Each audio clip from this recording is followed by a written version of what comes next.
The following podcast may be explicit. One Joe Young presents Adventures from the Shed, a tabletop RPG podcast. You can find us online at adventuresfromtheshed.com. We've been having a great time putting together Adventures from the Shed for the past couple years, and we're ecstatic that you're here with us. Pull up that old, reliable, folding metal chair in the shed and join Mickie, JJ, Kurt, and Joe for our special second anniversary episode. Enjoy the podcast. Hi, and welcome back to the Shed for Adventures from the Shed. You can find us online. First close the tab that you're watching porn on, and then go to adventuresfromtheshed.com. You can find us online on iTunes, Facebook, Stitcher Radio, Google+, Alta Vista, Ask Jeeves, Lycos, Bing, Yahoo, ICQ, AOL, Dogpile, and Excite. If you like us, make sure you like us on Facebook. And if you really like us, leave us a review on iTunes. While you touch yourself. Oh, Mickie, why do you have to go there? It really helps us, and it helps other people find Adventures from the Shed. Definitely. And here we are for our second anniversary episode. Golf clap. Can we golf clap? And Mickie has already started dirty. Yes. I stay there. Literally, she got there 30 seconds in. So we're going to go around the table and say hi. We'll start this time with, to my left, Mr. JJ Stevens. I've been having a blast here in the shed. I'm so glad that Joe was able to wrangle us together and create something from a motley crew. Brings a tear to my eye. That's a little one single man tear. And then after him is Mr. Hi, everyone. This is Mr. Mickie. That is a character name right there. The resident dirty girl. Go ahead. Mr. Mickie? It is. I said Mr., so she said Mr. I was going to say, we're bringing bathroom bills to South Carolina right now. Hey, everyone, this is Kurt Schumacher. I have lots to say about my evolution as a gamer that will probably come up at some point in this episode, but I'm super excited to have made it through my second year at the Shed. Made it through. Super excited to be here. You can Super pumped! You can no longer... Kurt, well, this is Joe, and here I am. Kurt, this is a moratorium on newbie. You can no longer say you're a newbie. So that's my point. So it's 2 years, man. This morning I was giving platelets at my local blood center, and I was reading one of the 5th edition Dungeons & Dragons adventures, and by the end of my time, I was chatting with 3 of the girls giving blood about the intricacies of Out of the Abyss. Nice. And I realized, when you sit around and you read Trail of Cthulhu, books for fun, you're probably not a noob anymore. No. And you've done good with coming up with rules, too. If you have more than one set of dice, you're not a noob anymore. There was a nugget there in that you were chatting with 3 girls. So that is true. Nerds out there. And I don't think they had a choice. They were on the Blood Connection mobile, weren't they? Oh, no, we were at the headquarters. Oh, okay. Yeah, okay. But so it was still a confined area. I have a big Magic the Gathering match Friday night. And in preparing for it, I had to pull my cards out, and I dumped my dice bag out because it's kept in the same place, and I had 40 dice all over the ground. And just like JJ said, if you have 40 or 50 dice in one bag, probably not a noob. Yeah. My head's going to explode. There's so many dirty innuendos there. So, yeah, he spilled his bag on the ground in front of everybody. I just pulled my sack out, and sack out, just fell everywhere. Dumped it out. So I just wanted to bring up a couple of neat things, as far as I'm concerned, neat things about our podcast. So, couple of stats. First off, in our first year, we had approximately 20,000 downloads. Woohoo! That was our first year, Kurt. You want to be really super pumped? Yes. In our second year, we were over 40,000. Oh, my God! So that is in addition to... We doubled. So that's over 60,000 in the time since we started. I'd like to say that's exponential growth, but it's not. But it's 100% growth. It is very linear growth. That's exponential. But next year, if we had 80,000 downloads next year... Yeah. We'd be on the curve. Then it would be a positive correlation. Yes. But we did good. I'm on fire, folks. I'm on fire. I've been a little quiet the last few weeks, and I'm ready. Yeah, he's all set to go today, apparently. He had some Diet Pepsi, at least. And on average, our episodes are listened to about 300 times in the first week or two that they're out. So that's pretty cool. So we have 300. On average, each listener listens to it 300 times? Each episode. We'll get. So we have 300 unique listeners, more than likely. So for example, our the Curse of Strahd episode 1, in its first 2 weeks, it was almost 400 listens. On average, our episodes are about 300-ish in the first week and a half. I like to Awesome. think that there's one person listening to each episode 300 times. No. And you know that person is Anders Gustafsson on Facebook. Super That's the guy who's listening. And I'd mention a few of our fans. There's Anders there. We had Colin Baker, or Baker, however his name is said. We had a Kurt from Tennessee. I can't remember his last name. But Very it was thoughtful email. Kurt, yeah. So we've had several Strong people. Don will make a comeback someday. Yeah. That's right. We've read their information or their emails online. It was great stuff. So we, just to do a quick recap, from the time we did our first anniversary episode, that was right at the time we were also releasing our Halloween episode of 2015. Coincidentally, we're in October again this year of 2016, and you will probably have just heard our Halloween episode for 2016. Joe, it's actually not a coincidence that our anniversary is at the same time as it was last year. But really, it's in September. The coincidence is we're doing it wrong every time. That's the coincidence. That's just par for the course. Yeah. It figures scheduling with us, we're about a month off, right? And now, sandwiched in between those two Halloween episodes were some big things. Our entire Alamond campaign, where we started in D&D and switched over to Dungeon World and finished that campaign. During that campaign, we had a Christmas episode, a holiday episode, a holiday conglomeration, really, several episodes. And then we also had our play from the perspective of the bad guys episodes, where we played pirates and demons. Some fun stuff. Super fun. The pirates were fun. And from there, or within that time, also we had several sidebars. We hit a sidebar on partners in gaming, a sidebar with dealing with missing players, and a sidebar with encounter building. We also had a couple of separate things altogether where some of us got together and played Tavern Tales, which was another RPG, and Kurt and JJ and I got together and played a three-part series of Dungeons & Dragons with JJ as a DM, which we called the 3 and You series, which is out there as well. Which is awesome, because when people ask me now if I've ever had a three-way, I can totally say You could yes. totally say it. Totally. With two other guys. So comfortable. Kurt is the other dirty girl of the group.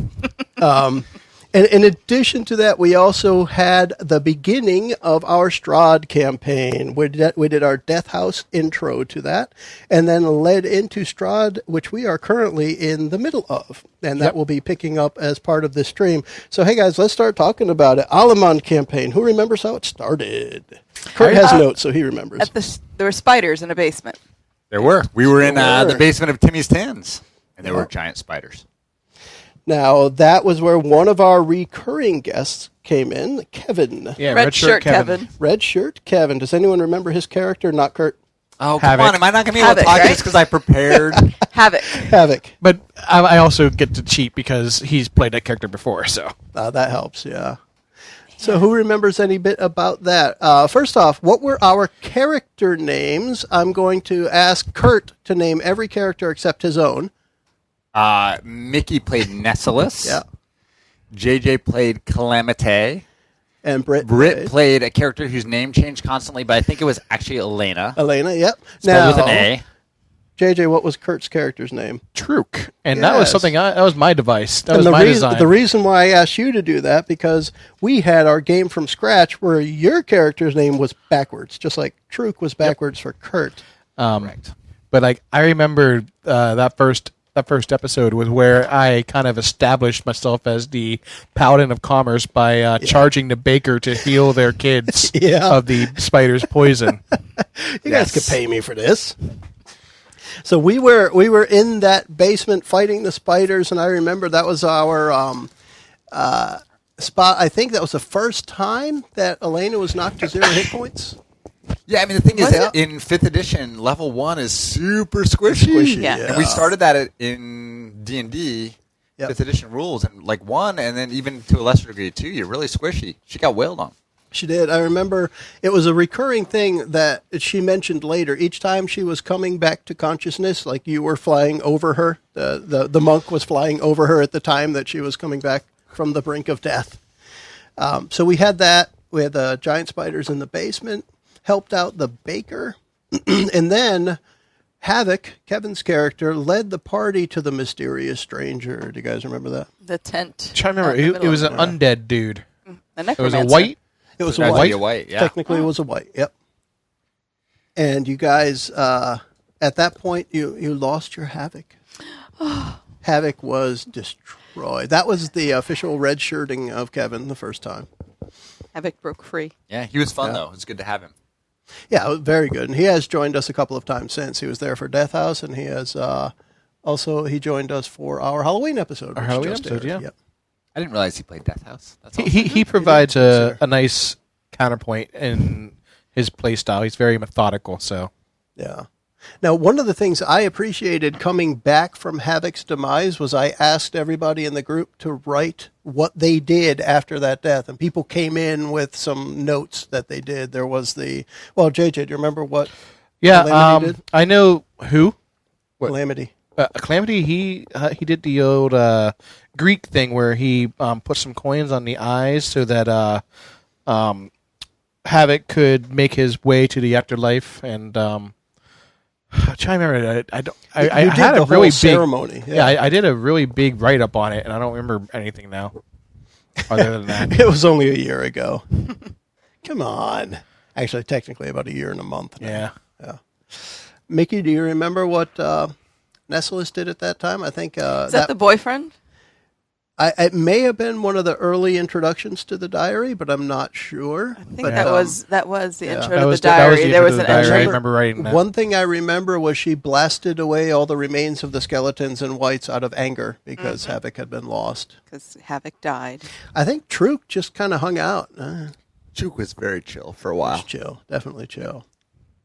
You And were during- one with your monkness. During the episode after that happened was the one where I remember, to me, I remember it vividly, plus within the recording, when I went back and listened to it during the post-production, there was this time where Kurt said, I'm going to grab this arrow and throw it back. And I said, you know what? If you roll a 20, I'll let you knock the other one out of the air. You rolled a 20. You jumped up. There were cheers at the table, and that was echoed in the recording. This is one of the 3 highlights of the year for sure. I grabbed it, I threw it back, I killed him. It was awesome. Yeah, it was very, very cool. And that happened in that Should not have episode. happened at level 1 or 2, but awesome monk move. Hey, when you roll a 20, why not? I agree. You got to let it happen. As many ones as you roll, I've got to let the 20 count for gotta count. something. It was like a hint of things to come because Duke had some awesome moments. He sure did. Yeah. Speaking of which, the next episode after that was titled Truk, Unconscious.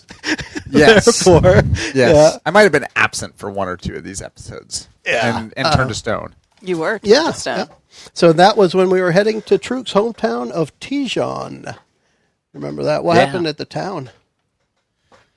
So Tijon was where my brother was, and we were Yeah.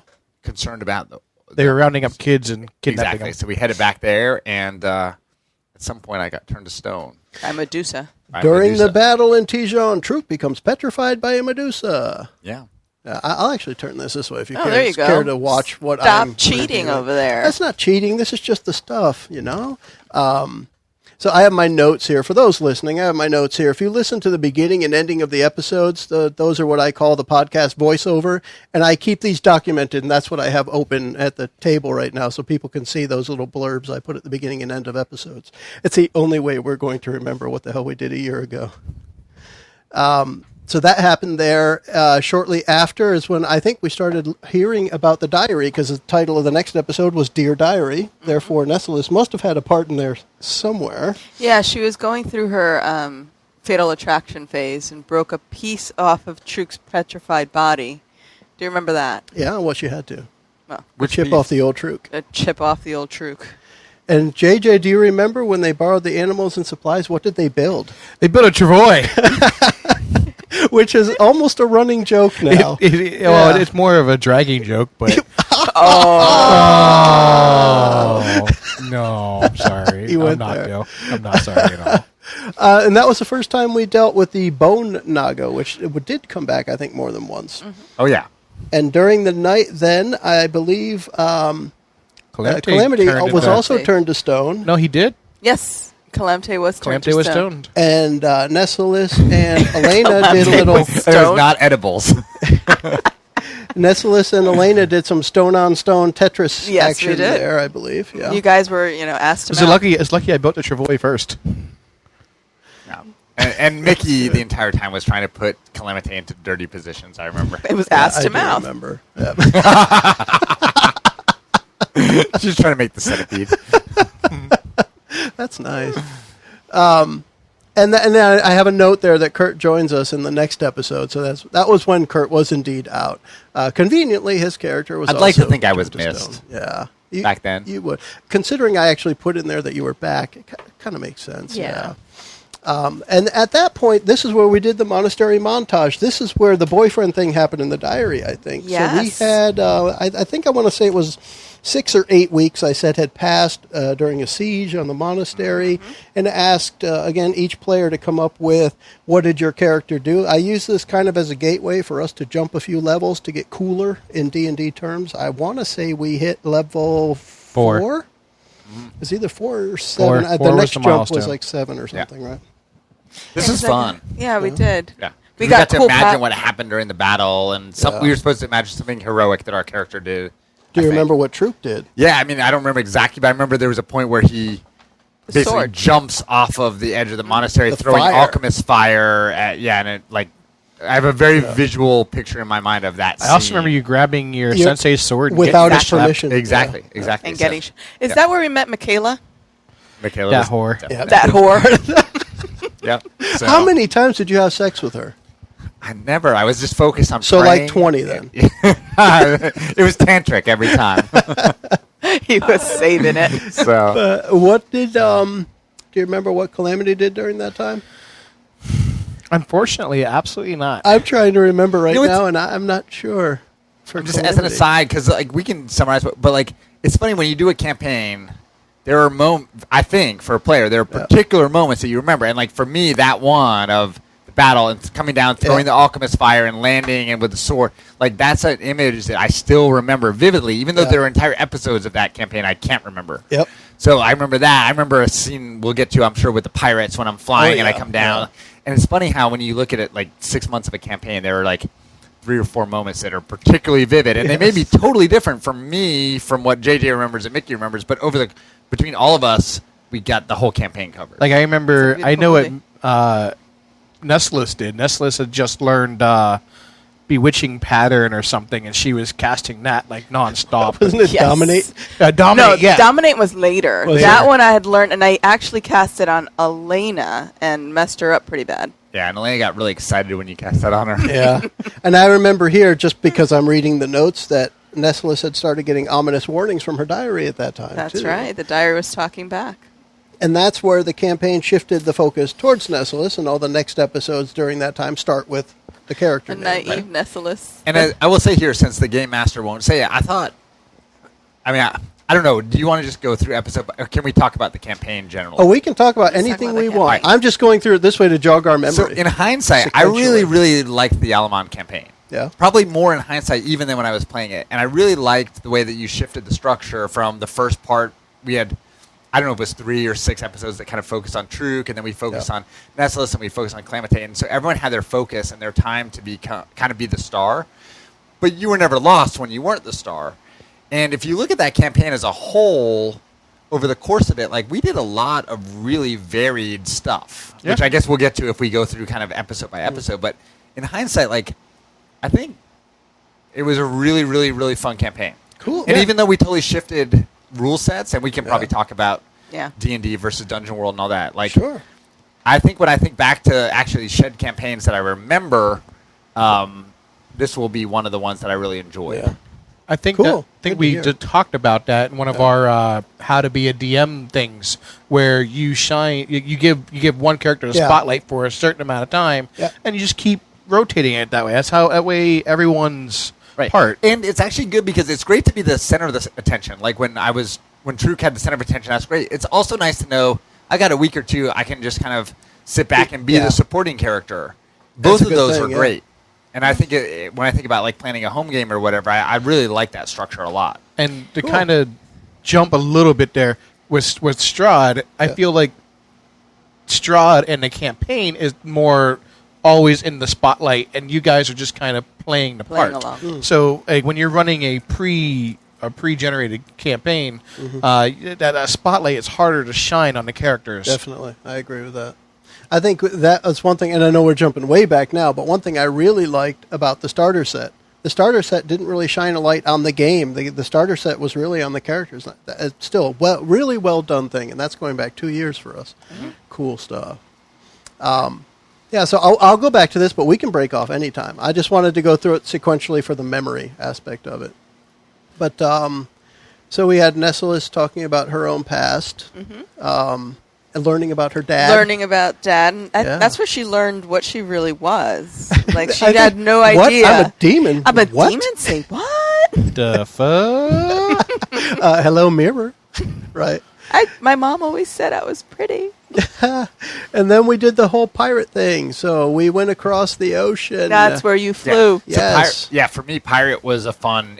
Like for me, I think about the monastery. I think about the pirates. I think about the Christmas episode, and I think about the finale. Now, do you see the exit of that episode 11?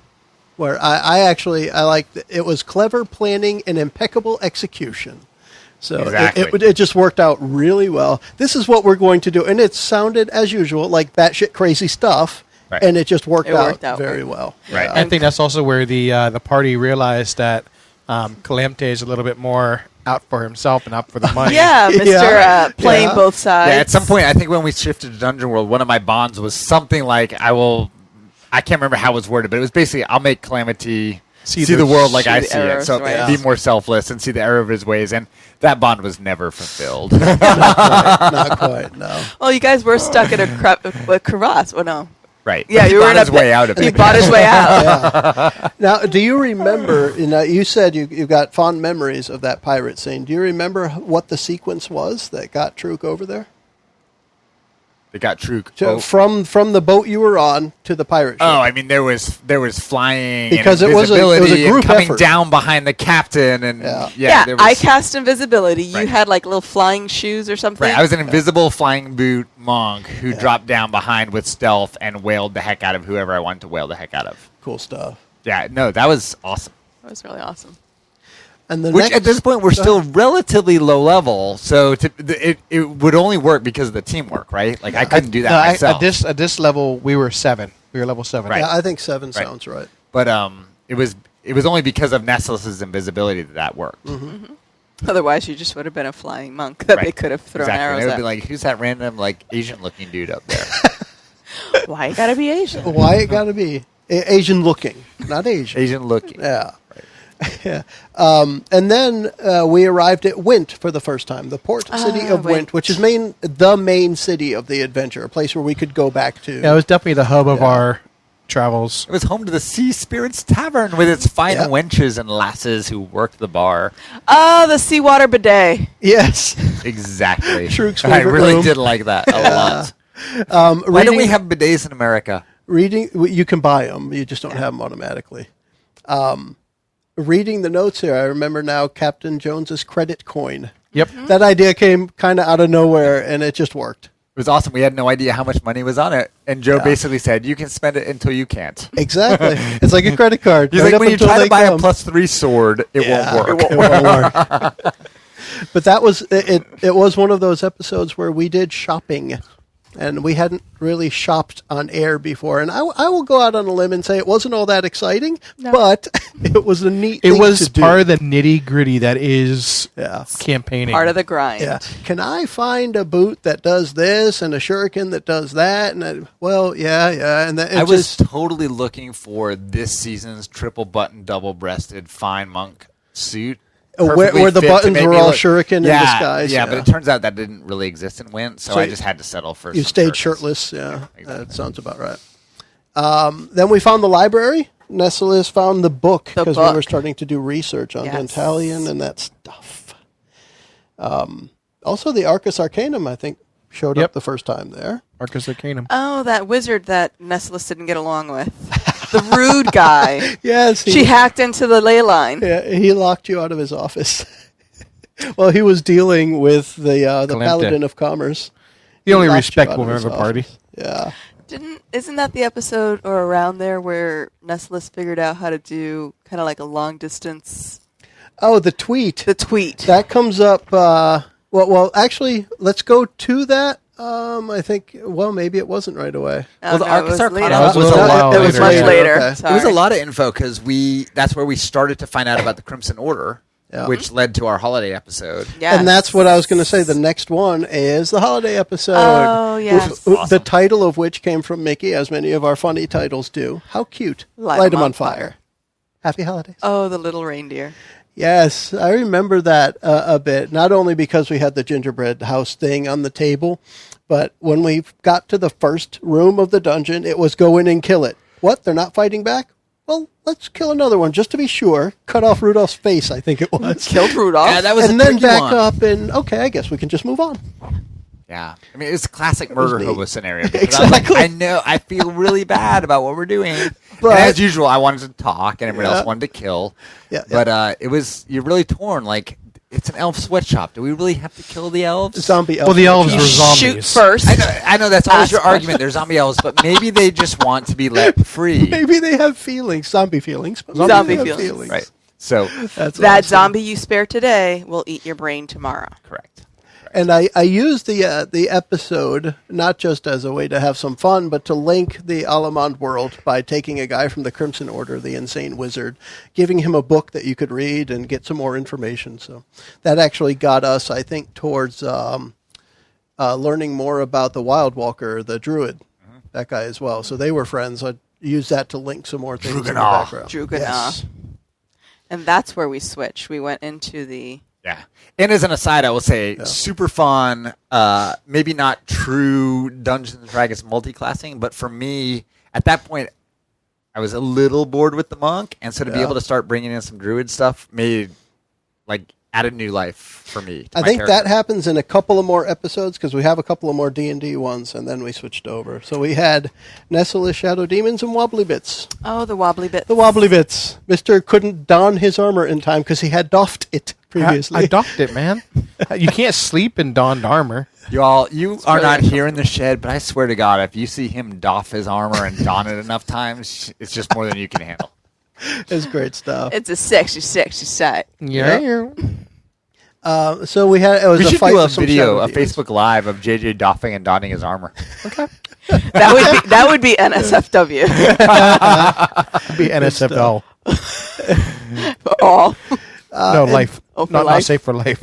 Safe for life. And then our last episode that was Dungeons and Dragons was the one where you went to the grove, the secret grove of the Fey Oracle, the Druid's place, Yes. and everyone tried to protect Nessalus while And- she was being attacked. Yeah, this was fun because this was basically like Hong Kong action film. Just put your backs to each other and hold and, them and off. it was Godzilla, essentially, so yeah, it worked. Yeah, it was super fun because this was Shadow Demons. yes, like, everything. It was And like- this was fun because later on one of the episodes where we play the enemies, this was one that we played the demons, right? Yeah, you played Yeah. a party of demons that were on their way to On their this way, confrontation. So in a way, you played them before they got there and got killed, Right. which was kind of neat. And oh, yes, the flaying of the... Calamte's double crossing came back and bit him in the butt. It did. Right. And this is about the time we shifted to Dungeon World rules, right? Right. That Correct. was the last D&D episode. The next one was called Dungeon World and Pirates Revenge. Right. So faithful listeners will know that some of us love 5th edition, but for the podcast, it's not always super fun to listen to us roll dice and add modifiers and figure it out. So we decided, just for pure recording purposes, to make a shift to Dungeon World. And there are pluses and minuses of both, but I think it was fun. I think the campaign was fun with both systems. Yeah. I I like if we the, were I not like the timing recording, of the switch, that the characters didn't get too complicated in D&D. exactly. And we just kind of kept a flow going. Yeah, and we I did like a that. sidebar on kind of the pluses and minuses of each. And if it were pure home game, I think most of us probably would have stuck with D&D. But for recording purposes, it made sense to shift, and And we this got is some good actually scenes out of it. it's a good opportunity to mention too, for those who are interested in hearing them side by side with the same people at the same table. Listen to Alamand 16 and 17 back to back, because that's going from D&D at I think it was 7th level, 10th level, fighting demons as a group, to Dungeon playing World. similar characters in a completely different game system and just continuing the story. They'll give you a really good example of what they're like Yeah. back to back. It's funny too because I don't want to get into it more here, but that's a debate in my mind I still have all the time about what I like about each of those systems, and particularly when I'm thinking about like teaching my kids gaming and starting gaming. Like, what are the pros and cons of each of them? It's- If you're talking about gaming, Dungeon World is the arts and literature one, and D&D is STEM. yeah, exactly, exactly. That's a very Yeah. good description. I Yeah, like if that. But it's again, let's do it on another sidebar. But that's I think there's a lot to flush out on that topic. So I'm curious, try to remember this one, JJ. Upon hearing of the Southeast Pirates' revenge plan, Calamite hatches his own plan of defense. That was with the deputized dwarves in the city, but Yep. I can't remember all what happened there. So the pirates they wanted their revenge because they felt like they got the short end of the deal. They were double crossed. They were double crossed, and so yeah, they wanted their revenge, and we were all in the guild hall. I don't remember what the guild hall is called now. Fires of Azkaranth? Azkaranth, yep. Right? Yeah. Fires of Azkaranth. I don't know how I remembered that. It's not on the paper in front of me. And so we heard from a scout maybe that oh yes, they're coming. They're on the way. They're coming. Yeah. They're on their way. And then we went out and we I think I did a charm. I did a diplomacy to one of the dwarves, and I said, "We're deputized, to defend this city." Oh yeah, I think you convinced them that as long as you and- could protect the area, that Yep. that you guys would be a part of them, or they would be part And of then you, right? We ended up winning the fight, and then we stole their ships and created our own Coast Yes. Guard. And that was the hostile takeover, the next one. Yep. Yes. So the heroes were deputized, and then you had a fight. I guess during that one, looking at the closing notes, we didn't know if the pirates were going to concede or not. At some point in there's a skeleton crew. Oh, that's later, but yeah. And then next we shifted the focus to Elena's story, and that was where Britt's character took the spotlight for a bit.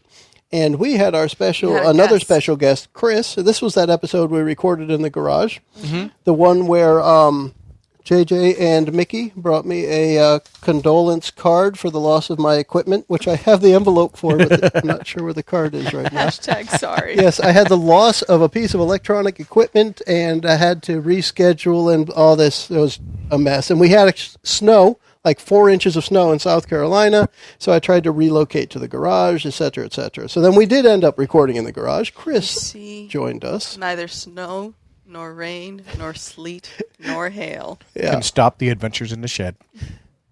damn right. And Chris joined us, and he played the cleric Jer, who was from Elena's backstory. And I believe Chris is joining us again soon. Yes, Chris will be joining us for one of our Strahd episodes, or one of our Strahd recording days, so several Strahd episodes. During the focus on Elena's story, we actually had that encounter where the party fell asleep and woke up to a bunch of ghosts pretty much walking throughout the camp. It's funny because I'm still trying to remember what significance they had in the story I wrote. I can't for the life of me remember why I had ghosts. Bad jam. But that's Yeah. where we met Wylena.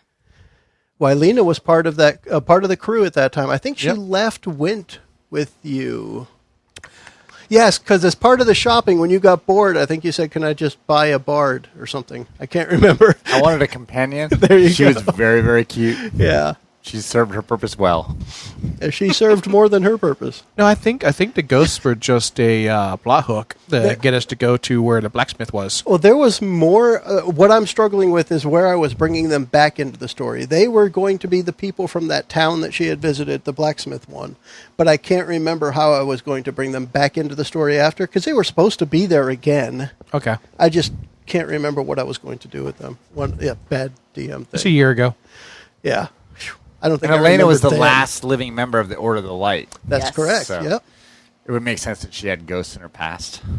And that was also where we learned that she had gone by different names, which was actually turned into an in-game reality because of the around table jokes of no one being able to remember. Elena, Alyssa, Alana. a persona. And we also learned there with the blacksmith about the 3 swords. Who remembers anything other than the one Kurt and Calamity were already holding? The third one was where? Silence. It was Well, well, It was there held was the by one from the crickets. Wadazesham Monastery. There was Yeah. Calamites, and there was one from the temple that the Order protected. Yeah. You got it. Yeah, that was the third one. it was Umbral Dawn. No. Ooh, he's remembering the names. Oh, yeah. I can't. I don't think I have them written It in was- any of the show notes. There was Dusk Demise. Dust Demise. Because I kept saying Duck Demise, even though I wrote Dust Demise. Dawn's. Dawnbringer. Dawn. I thought it was Dawnbringer. Dawnbringer? Could No, be. that was the server I played on a while. Oh, sorry. Yeah. I can find them Sorry. on email while we keep talking You about other might. things. But as part of that, going to get that other sword, the third one, which you guys realized was the one you didn't have, was the next episode, which was Elena and the Temple Run. That's when you guys did an all-out frontal assault on a fortress Yep. Yep. that had we dug demons and Naga fighting outside. We dug a tunnel. No, not this one. Not that this was one? that was the monastery afterwards. But on this one, it was just, I think, if I remember right, you guys spent about 15 minutes trying to come up with some kind of strategy, and said, at some point "Screw it." somebody just said, right down the middle. Yep. And I remember Chris at the time playing Jer the cleric said, yeah, I'll do it. Done. And he just charged straight through, making way for Elena to get through. And it was just one of those charge There right was down some the middle. sliding, one person sliding under Yes. the other person's shield, Yep. and there were some good rolls on that one. We had It some was straight out of Lord of the epic Rings there. stuff. And then we did a level up at that point, and escaping the tunnel. So we had the 3 swords. I still didn't write the names of them in here. But it was the prophecy. Kurt, if you look up an email from me with the word prophecy in it, you'll probably find it. JJ's going to look too. It's a race to see who gets to the email first. Whose? I'm a technological Nimrod, so All right, it so will be JJ. Mickie will probably get it then. She's not even looking. That's awful. Straight out of Alamod. So then I remember one of these things. After we got the sword, there were demons on the other side of the door, and somebody had the bright idea of setting a fireball down the corridor. Yeah. Yeah. Yeah. Who was that somebody? I think it was Elena. Probably, yeah. The paladin Elena could cast casting fireball? fireballs, yeah. Well, with Although she was a Pal Barfy. She was a paladin bard fighter. Pal Barfy. But yeah, Nessalus did the fireball, sucked all the oxygen out of the all room. the air out. Yep. However, it was successful in that it didn't kill any party members and allowed you to escape. Yes. So, Dust Demise, Yeah. Day of Reckoning, Dawn Arise. Dawn arise. There we go. Welcome to birth, outcast by choice. Hey, the prophecy. Concealed in life, strong of voice, bolstered by purity, by serenity, by might. The child of darkness wields the heart of the night. Why are you trivializing our life mission? Was that? Why are you trivializing our life's mission? I don't know, it's kind of Why are you trivializing the word trivializing? Yo, why are you trivializing shit? So we got that. That was also where we found the prophecy, found the sword. We got that. Afterwards, we went on to let's see what I can't remember. Electricity, Well, Elena ends broken up bones, and in a a wash. coma, and so we go fight Yes. some pirates, and Yep. then there's a griffin. Oh, Remember? Comes also, back. well, at this part, No, nothing else. this is where matters. Truk was starting to learn to be a druid, because I have notes here that Truk has some growing pains as he learns to use the druid craft. Oh, Back yeah, in there was, Yeah, those growing pains may have involved some bad rolls. Yeah. It was shape elements, or... Yeah, you're Oh, yeah. shape shifting, right? No, no, no. Elemental mastery. Elemental mastery. Yeah. That's Yeah, what every it is. time I tried to master the elements mastered me. Or elemental mastery or lack thereof. Correct. Essentially. But the thing about that is, I remember, because it's Dungeon World, right? In Dungeon World, you want to describe things cinematically. Like, Oh, yeah. Look, there's no fun to rolling in Dungeon World. It's just 2d6s. Who cares? What you want to do is describe what's going to happen. So I would be like, Truk's going to do I'm this. going to you pick use the wagon up 10 and throw minutes. it. And I'd spend And 10 then the minutes roll describing wouldn't it, and back it I'd up. roll a 3. Yes. And Joe would be like, yeah, you fall into the earth. Or some vines like constrict you until you almost die. Or, and then thunder strikes you on the head and you lose 19 Or you're of your hit able to points. throw the wagon with the wind, but it breaks Wylena's arm and kills one of the guards. And all that And good now stuff. Wylena was in critical condition. Ooh, Good job. and then Poor comes girl. the highlight of the campaign. the next 2 episodes were Keystone Pirates and How to Pass a Demon. Gosh. I want to let you guys talk about these. I think the pirate one was the more fun. Oh, God. But both of them. So let me just another Which quick episodes? synopsis of what this was. This The is pirate. 26 and 27. So what I had been wanting to do for a while in other games and thought it would be awesome to do it in the podcast. I took a couple of scenarios from the adventure we were already playing and said, I want my players to play from the NPC side. I want them to see what it's like for the people who are constantly getting beat up by the players. So I picked a couple of scenarios. I picked several, and we picked out of them playing pirates that would fight against Calamity's merchant marine, and also a group of demons who are on their way to the grove to try and kill Nessalus. Right. I Just heard to there being clarify, some what do you call it? Resistance to the demon one. I think there was a little. It was a party split between the demon one and something else. Right, to clarify, Joe gave us 4 scenarios, and he said, I want you to play the other side in 2 of these 4. And then we voted. Yeah. And we picked 2 of the 4. Pirates and demons. So, who wants to take it over here now? Pirate one. Talk about it. God, well, first off, we had soup. Ronnie. Ronnie was a special guest for that one, too. And Ronnie kept a Scottish accent the whole time, which was funny. He did. He put in a strong performance. He did. There was soup on the deck at one point, lit on Yeah. fire. That was me. Yeah. Sliding all over the place. Didn't you try to swing from the boat from one ship to the and other? we had a captain named after the porn star from Pirates. I mean, there was a lot of Gosh. Stagnetti. Yeah, Stagnetti, right? yeah. Or Edward. What's the good guy's name? I can't remember, but anyways, it was. Every guy I named in that episode was from Pirates, the porn movie, and at some point, Elena, Alyssa, Britt kept wanting to be in charge, but she kept failing every single role, and so I think she was supposed to be the captain. She was supposed to be the but captain. she was totally incompetent Yeah. at leading. So I think at some point there was basically a Morgan. mutiny. No, Morgan took over and was like, I'm the pirate now. Yes. I'm the pirate. I'm the pirate now. I'm the pirate. Oh, That gosh. was fun. I thought that episode was Yeah, fun to play. what I think I enjoyed the most about those 2 episodes, or these 2 episodes we're talking about, is just the level of creativity we were able to bring to it. Because typically when you're playing a campaign, you want to stay true to your character. You can't completely let that creative muscle flex. Right. With these, there's no recompense or nothing to worry about, and just And we creativity. knew we were going to flies. lose ultimately because that's what happened in the campaign. Exactly. So, JJ, your character was the cook, right? He was. Yeah. and he was the most competent of us all, Well, of as I course. recall. That's how the soup got on the deck, I think. That's how the soup got on the deck. It was, Yeah. I don't remember. Was it to put out a fire, or did it help start the I fire? think it helped start the fire. I don't remember It's a greasy exactly soup my right reasoning. That one was fun. That The was fun. round And then in pirate. the second one, we were playing the demons. Yes. And we had 2 types. We were shadow demons and barbed. The spiked. barbed demon, demons. yes. And And I remember I wanted to shove myself down the druid's throat. Yes, and that was how the episode title came up, How to Pass a Demon, because the druid passed the demon. He crapped you out the other side. Yeah. which Yes, is you made it awesome. in. That's pretty yes.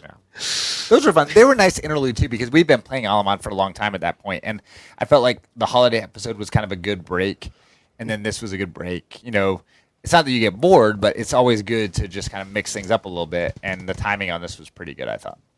And you guys got to kill a druid. Yeah. Yeah, I As felt a really demon. bad about that one. You said that, but didn't you take his skin? Yeah, of course. you were well no I felt bad about it, but you're not gonna waste no, I good think leather. the sadistic side of Mickie came out on that one. She's talking about Flaying. flaying the skin of a baby so that they eat its skin. Oh yeah, there's no doubt Mickey's the most warped of us by far. Oh, Yeah. God. Yeah. Okay. No shocker, right? No shocker at all. And this current campaign Shocker. is totally messed up hardly because know usually her. she takes it out on JJ as player Yes. character, but now that JJ is He's DMing, the DM. she's like, There's no outlet. yeah, it's totally messed up. She does hate. I hate on your Calvin a character little now. bit. Yeah. It's true. We're going to get to that one soon too.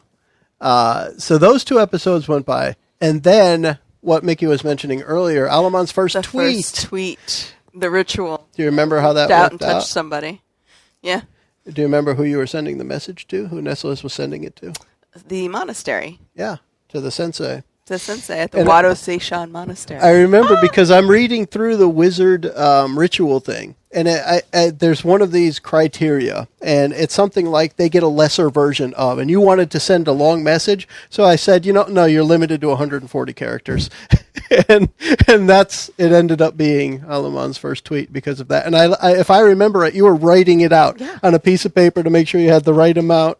And it was just a fun thing that turned into a show title name. Let's see. Hashtag tweet sent. The Dawnbringer's ready. tentacles and a skeleton crew. JJ, you raised your skeleton crew at I that did. time. I think it was tied to a medal or a necklace. Yeah, there was a piece, an actual item that the cleric, I think, handed off to you. The cleric who raised the skeletons. I think he handed it off to you. But one of the neat things, this is a Dungeon World thing, and I probably mentioned it in the recording as well, but one of the neat things that they do with their monsters is they tell you habits of monsters rather than what attacks they have. And one of the habits is to do what they did in life. And I remember with this one, if you went and raised sailors, well, they would go on your boat and do sailing things. And when you said you needed a skeleton crew for the boat, I just remember, hell yeah, you're getting skeletons. You're not getting like 2 or 3 guys. You're getting a skeleton crew. And that was, I really liked that. And that is a forever crew because they're already dead. Yeah, I didn't worry about feeding them. You don't have to pay them. No scurvy. You know, they may have had it. Doesn't matter anymore. Exactly. You could probably load more stuff on the boat because they weigh less. Exactly. That's a good point, too. And they don't take as much supplies either. Exactly. They don't eat. They don't sleep. They don't care. The outhouse probably stays clean longer. Yes. Yeah. There's so many benefits to an undead So crew. many Skeletons, benefits. though. Not necessarily zombies. Zombies are kind of nasty. No, zombies. Zombies are need gross. to eat. Yeah, they do. And they can't eat skeletons. No. The I'm next... not remembering this title at all. The next episode I took from something Kurt said when we were playing. So we were on the ship back, got to Freiburg, the city of bridges, and were gathering supplies. And one of the things Kurt said that was that we needed donuts. And other people were, I don't know, dungeon rations and whatever real food. And Kurt said donuts. And somebody said donuts. You're like, well, the donuts are for strength. And that's where the show title came from. It was one that caught me off guard at the time. I remembered it. I put it in as the show name. We were probably recording on a Sunday morning. Yeah. I love donuts on a Sunday morning. That's probably one of the times you brought your Entenmann's. Your Entman's Oh, donuts. that could be too. Yeah, I used to bring fun food, and then JJ and Mickie stopped eating. And now it's yeah, no but fun. that was we a eat, month we ago. just don't Kurt. eat the fun food. And then we're headed to the Wadozesham Monastery itself, where we found darkness. And I remember one of the reasons I did Goodbye Darkness, My Old Friend, is that we referenced Hello Darkness, My Old Friend, I think, I don't know, 2 million times. This is right about the time had just released Disturbed, yeah. cover of it had just come out, and it was definitely on our minds. Yep. So we talked about that a bit during the episode. It's also poignant that the monastery was enveloped in demons, shadow demons, which just create darkness. And yeah. So anyway, you guys got there. Do you remember, this was when you dug the tunnel. Do you remember anything else about that attack? We lost the sensei There was at the end of that one. Yeah, he was missing. We got in there, and the third sword was missing, and we couldn't find Sensei Reishan. I also remember there was a Michaela force was field not. bubble thing, like you doing force gauge around us. Yes. Yeah. Yeah. That's a good I had point. picked Yep. up Force Cage. That's right. It was, I remember it being referred to kind of like a tank going through the monastery. The next episode, Flays of Glory. I can't remember who said it, but somebody said that while we were playing. And that's another one that stuck. I wrote it at the time. That's Flays why, of like, Glory. right around springtime where allergies are going crazy. That could be. So we had, what was this? Oh, I remember. We walked in and we came upon a group of Naga, and Nessalis was just like, I'm going to take over. Yes. She walked over, and that's what she had dominate. Just slap Slap the him in the head. face. I'm in charge here. And hey, it worked. It did. Yeah. Look at me. I am the captain now. And then down in the hole. That was when... That's when the earth was swallowed. Truk. Times were tough for Truk. And that was in one of the emails that we received from a fan. Kudos to Kurt for having the courage to fail often. Often. Yes. And in glorious ways. Yeah. If I remember correctly, you were down there, Clemente, and I had to go in after you, right? Yep. Yeah. So. Yeah, and he then we fell start- in. Yeah, and now we're nearing our climax, or our finale. Yeah. I mean, we have many climaxes here in the Yes. shed, but we were nearing our finale. To that point, where we were talking earlier about the focus on the characters, this is where we switch to Calamity's story, his spotlight. And it started with Calamity unearthed which was him being pulled out of the ground right in time because you didn't fail that roll. Oh, and we had our interview on Tribality. I actually never went to see it. They posted it. It was up there. Okay. Yeah, it still is for that matter. Yeah, Tribality has that interview up there. And we also have here going back home. So Calamity going back to Amarash. What do you remember about that? Oh boy, I remember trying to get in contact repeatedly, and oh Lord, what's his name? The gentleman, my contact, was trying to warn me to stay away. Yeah, and I'm like Nassan. Nassan, yeah. Yep. So he, after you got there, he is slain openly by the Emperor right in the middle of a ceremony, speech thing in Town Square, Empire Square. Probably a better way to put it. He ran for our lives. And then the final play episode of that adventure. Mickie, whose character died? Nessalus is gone. How did it happen? She took in the darkness. She accepted it to save the rest of the crew. And it was a sweet moment. She went She went full on dark. She did. She did. From the inside out. From the inside out.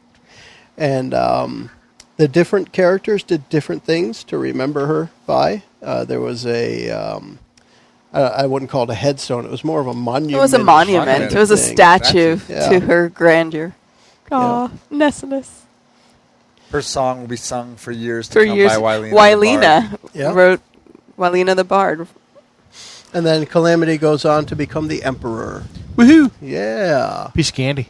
And then we had an episode that was just a recap of that and the memories of that campaign. Kind of like what we just did. Yeah, pretty much. That episode 37 probably was that. So that was essentially, Alamand was about 36 hours, give or take, because each episode is near an hour. Yeah. That we just recapped in about 40 minutes or so. And So we spent about a minute per episode. it was for me, it was a really big, long spanning, a lot of stuff in it, like you were saying, Kurt. There's a lot of stuff that we were able to pull together as a group. And I think it was a very adventurous adventure, as it were. Yeah, for this format, that's about as long a campaign as we'll probably do. Mm-hmm. Yeah. But I also felt like that was a world that if we had wanted to, we could have played in for quite a while. Easily. Yeah, it could easily be revisited because I've got a lot of the stuff from there. There was a series of sidebars and one-offs after that. All right. Do we want to talk about that? I was going to jump towards Strahd next and Yeah, talk about we can do that. sidebars separate. But We can move on to Strahd. I'll do that. Can we briefly mention our play from scratch? Just briefly. Well, that was one of the other ones. Yeah. The Miami Vice. Yeah, just 'cause let's go there. I thought that was super fun. Not necessarily the adventure, although I enjoyed that, but the idea of we just came in totally cold with no rule set and no preconceived idea of what the adventure was going to be. And in the course of 4 hours, we came up with and then played a 3-hour adventure. Yes. Which was super fun and like a great thing to think about doing at home. Like, look, we've just got one night. No one's got time to prep a game. Let's sit down, pick a simple rule set, and just decide what we're going to do and do it and see what happens. And again, it allows you to stretch that creativity muscle. Yeah. Like, there's no repercussions to what you do with it if it's going to be just a quick little one shot. Right, and we did Dungeon World for that, right? Rules. Essentially, Dungeon We did World. Dungeon rules. Yeah, we made it easy. We just Dungeon said World hack. Yeah, whatever you want to do, the biggest thing you're going to get a +2 for. Everything else you'll get a +1 or something like that. Right. So Yeah. again, whether you want to use Dungeon World for a long-term campaign or not is debatable. But certainly for sitting down for one night, if you want to do a quick 3-hour one shot, it's a great system to use. And I have the notes here from that game. So in the first episode, we came up with our character, setting, and situation. And from there, we had Miss Garcia, Samaj, and Sean. Yeah. But we started out with, I don't remember exactly, but someone wanted to do space something. Someone else wanted to do a heist. Someone else wanted to do 1920s gangster. And somehow we ended up In You're- 80s agreed. Miami. You're in like 15 forgetting, minutes, you're and we're forgetting gonna- JJ's idea. Which one was that? We were going to be on the airplane on 9/11. Yeah. Well, Which kind of dropped quickly, as it were. but we combined Too soon? Too soon. I guess actually one was urban fantasy. Yeah. So we basically combined kind of an urban fantasy, a heist, and And we ended up Yeah. in drug dealing 1980s Miami. And Yeah, we all had more, more or less for a night. We had fun doing it. It was Miami cool. Vice. Yeah. So to me, again, not to get into a systems debate, but to me, the big downside to Dungeon World is I don't feel like leveling up is exciting in Dungeon World. And you get around that by just playing on one night. You're just doing There a one you go. shot at Yeah. 1 or 2 levels, and who cares? Yeah, exactly. So we had in that game the drug stuff, the drugs and money, drugs and guns. I'm sorry, is what came up to be the thing, and it was going to be the gun shipment. You guys had the encounter at the dog track. Do you remember that? Yes, fiasco? that fiasco. Yeah. What Trying to get into the private room. Didn't we blame it on? We blamed it on the We Jamaican. ended up killing dudes in a hallway, like Why did broad we blame it daylight. on the Jamaicans? So this was one of the only spots where the fantasy part of urban fantasy came in, because Samaj did something crazy to make the guy weird out. Yeah. Remember, you like a portal or something and some weird thing in front of him that made him freak out. Yeah, it was some kind of oh Lord, I can't remember. It was total nonsense in the context of the game. But It was, but that was the fantasy part of the urban fantasy. That was the magic. He had real magic in the game, so to speak. Yeah, I did have Mirror Magic. What did I play? Do you remember? You were the EMT that was a drug addict, and it was the drugs that gave you your power. The drugs gave you your power. Yeah. You were stoned the whole time. Yeah. I was able to force my reality on other people. There you There go. you So we did that, and we framed the Jamaicans. Part of that was Lupo said, look, you guys just killed some of his men, so we got to say someone else did it. So we blamed the Jamaicans. Always blame the Jamaicans. Poor Jamaicans. Yeah. No offense to anyone in Jamaica. Look, it takes a Haitian to know a Haitian. You're so mean. I'm gonna kick your ass. So, Kurt, tell us how that game from scratch ended, you double-crossing prick. Literally in spur of the moment, I decided that I was double crossing my team and making off like the champ at the end. And he did. Yeah. Just jumped off the boat. Yep. And then Perfect Samaj swan found a dive off. landmine somewhere, Yeah. and boom. Blew everything up. Yeah. It was a fun way to end it because the episode needed to end. It literally went out with a bang. The sun setting with the double-crossing thief getting away, and the two heroes left treading water next to a boat. And it left it open for a sequel. Yes, Should it that did. ever occur. Left it They can open. come hunt me down. Uh-huh. So, awesome. I just like the idea of that game from scratch. It was fun. It was. I liked it. I liked it a lot. I liked coming up with everything from nothing. That's, again, a game from scratch. But I think, if I remember right, we maybe have spent 5 to 10 minutes ahead of time saying, all right, we're going to agree on this basic rule set, but then let's come up with everything else as we start recording, and that's how we ended up. JJ and Mickie, you want to mention Tavern Tales a little bit? We played that did. up in the bonus room inside my house. The character creation on that was absolutely insane. A kid in a candy store for me. Right? Was all this kind of stuff to pick from, and it made it difficult. They're mostly the same flavors, Yeah. but there's little nuances. Yeah, so there was banana strawberry and strawberry banana. Exactly. Which makes a difference. It does, whichever one comes first, right? Yeah. Like red orange and orange red are two different colors from Absolutely. Crayola. But we had some people from, I believe, Reddit, right, that created Yes. characters for us Yes. and gave us From a the Tavern smattering Tales of community, yep. different types. But yeah, that was it's very Dungeon World-esque, but with more focus on the character development than, character creation, maybe more character Yeah, development. so we didn't get to any development, so who knows? I like the dice mechanic. Do you remember that, Mickie? You got to roll. Do you remember? Because you liked it. Not really. You liked it because the way it worked was for all of your normal stuff, you rolled 3d20 and took the one in the middle. Yes, that's right. Because you like rolling the big dice. I like rolling the. Yes. I do like rolling the big dice. Yeah. I like playing with the big ones. And then Size queen. to take Size does matter. the D&D advantage disadvantage mechanic, and the way they did it was you would roll 3 and take the top one for your advantage, or you would roll 3 and take the low one for your disadvantage. I think is something like that. And it was kind of a neat mechanic. The idea that you're rolling D20s for everything was pretty cool.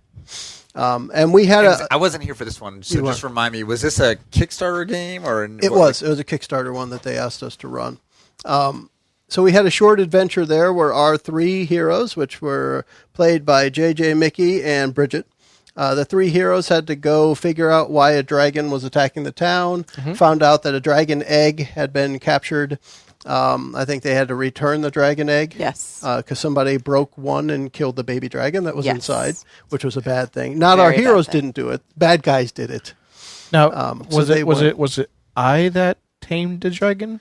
What happened at the end was, or what happened with the dragon was, when the baby dragon was being born, I think Mickey's character remembered that the first thing it sees, It imprints on. So you did like a reflective shield thing. So when the baby dragon came up, it got imprinted on somebody. I just don't remember who it was. Was it your character? It was somebody. It was somebody. Yeah. And my notes here, I don't even see if I. Could That's all right. listen again. But and remember get the it. group we called MHI, from Murder Hobos Incorporated. Yep. Yeah. And you guys ended up not being Murdering murder a thing. hobos. Not even Kinda hobos. And then the other little side thing we did was the game that Kurt, The boys' JJ, game. and I We played. had a quick Boys' Kickstarter. night. Yep. The three and you. And for those interested, there's at least one episode out there on YouTube. It was done with a 360-degree video camera, so you can actually hold your phone and turn side to side and look at Kurt, and then look at JJ, and then look back at Kurt, and then stay looking at Kurt because he's just so damn good looking. I'm a good-looking man. Yeah. But it's kind of a neat. If only. It's So a good neat thing thing. you're modest. Yes, it makes up for it. I enjoyed that little adventure. It It made me was. want to play more of that. What was it? The Drow Drow Wars. Wars. Drow Wars. Yeah. Now, JJ and I were talking about it before you got here, and he couldn't remember much about it, and I could remember a bit. I could remember you were playing a sorcerer. I can't remember the class of the character I played. Do you remember? Was I a rogue? No, I Because wanted to say you were a cleric, but you I played wasn't the a cleric in cleric. Paylor later. Yeah. I honestly can't remember, and I want to say it was a rogue because I thought I did a backstab kind of thing. Maybe. We're having a hard time remembering. feel We bad remember that I a can't bit remember of that. the adventure, but not really the thing. Because I was telling JJ, I remember at the beginning, we were commissioned to go warn the town because the Drow were coming, and their last messengers hadn't come back or hadn't given them the message. On our way there, we got to the bridge that was messed up, and then we saw the things out of the corner of our eyes, the invisible stalkers or whatever Invisible they were. stalkers, yeah. Oh, And, that was and then we get the in rescue the town from the curse of the wereboar. They were turning into pigs Exactly. overnight, yeah. Exactly. And we had It was Wem. deserted. It was Wem. That was his name. Wem. Right. Wem the was simpleton. the simpleton. Yes. Yeah, I think you were just a fighter or a paladin, or I don't think you were. It doesn't matter. The point was Yeah. we had to go and figure out why the town was cursed, and ultimately there was this hunter who had this reputation of being an amazing hunter, but it turns out that he was full of poo. He had killed a He boar poached. in the sacred grove of the chaotic evil god of nature. right, and he wouldn't admit it, and he wouldn't let anyone know that he had done it, and that was why the curse was there. But you ended up, I think you ended up convincing him. Your character ended up convincing him to make a bargain or something Right, like because that. I was playing a sorcerer, so I was Yeah. high charisma, Yeah. and so I ended up talking him into doing something. I am astounded that I cannot remember my character of that. I remember a lot of things I did. I really cannot remember the character I played, and I usually don't have that problem. I just remember it was the first time I played a D&D sorcerer, Yeah. so I was totally like figuring out all the rules on it, but it was fun. You have the notes there too, Kurt. Did I have in there what I played? Unfortunately, I think I'm missing a couple of pages from my notes, and I think I Of may course. be missing this one. I thought, well, I don't. Here we go. Or did you find it? We had Go ahead. What are you finding? Ariane, that was me, and Yeah. Johnny. You were Johnny. I played Johnny. Making our way to Chalksmere, Yeah.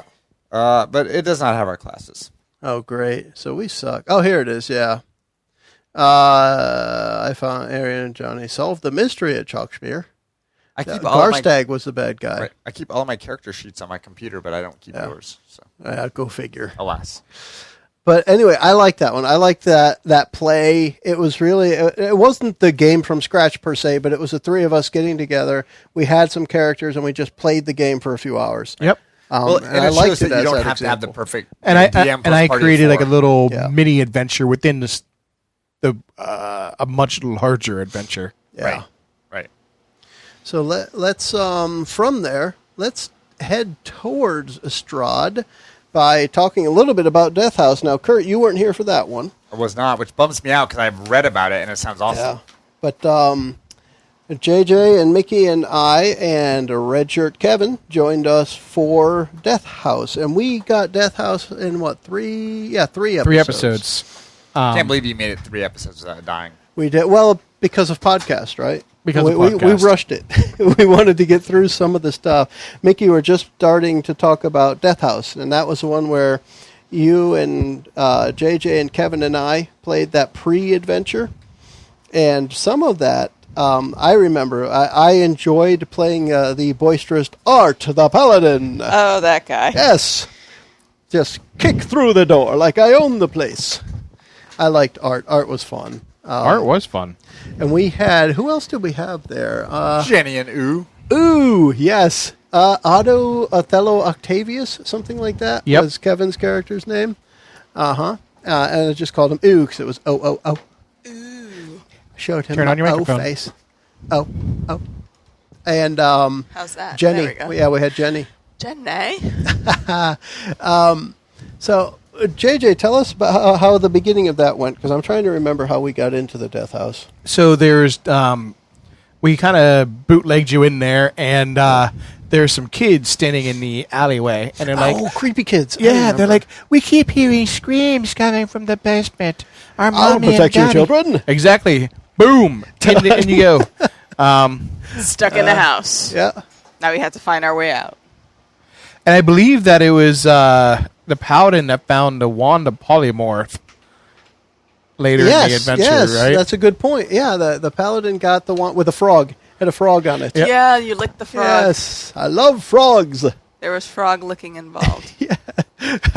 So the first episode was titled "Row Your Bout" because There's a great magic the card. harp wouldn't keep tune, the harpsichord. Oh, yeah, And, yeah, So yeah. I was singing the wrong one. I don't want to talk over Joe, but there's a great magic card, Polymorph's Jest. You turn your creature or opponent into a blue frog, 1/1 blue frog for 1 turn. That's a cool thing. Awesome.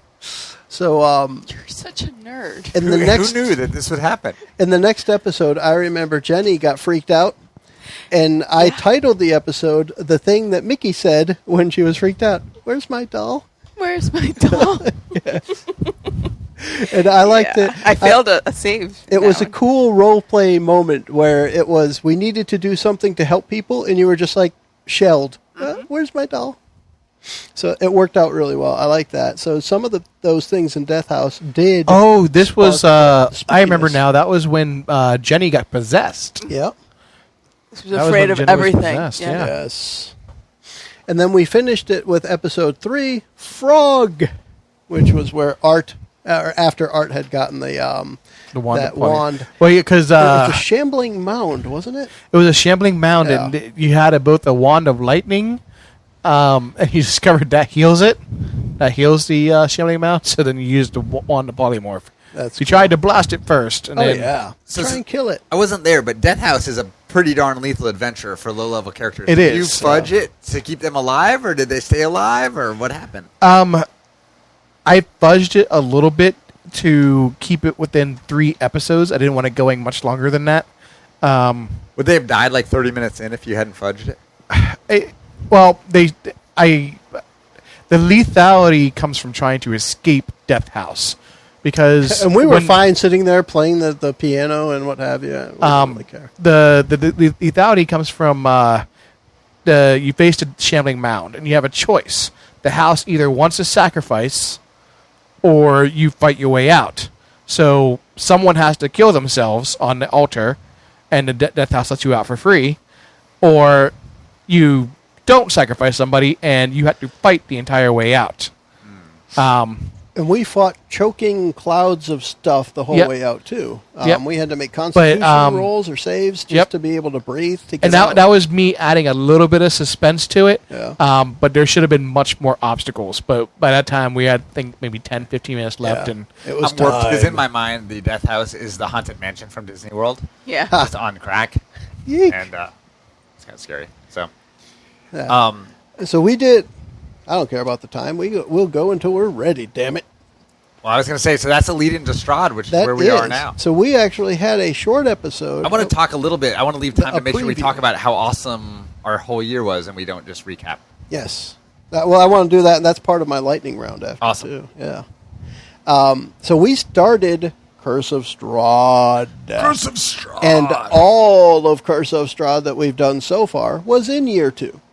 So what we can do, because Curse of Strahd is a pre-published adventure, and JJ knows probably more about it than the notes I have here, we can just lead it as what we've done so far and the stuff that was memorable about what we've done so far, rather than going episode by episode. Fair enough. Really, but you're welcome to do this. Religious dude. What? I don't know what you're talking about. Frickin' Paylor. Calvin.